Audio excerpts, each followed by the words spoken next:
Hello everyone, welcome to a new video. Today I'll be teaching you how to change the date and time on your Galaxy A17 in all its versions. First, you need to go into the settings icon, scroll down to this option, and now you'll go into date and time. As you can see, these two options make your phone automatically change the date and time.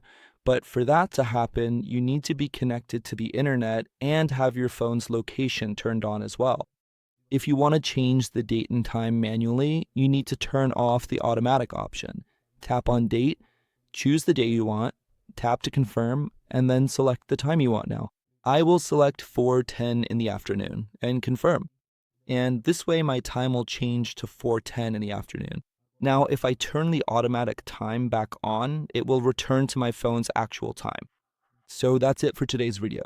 I hope I was able to help. If I helped, don't forget to like, leave your comment below, and if possible, subscribe to the channel for more videos.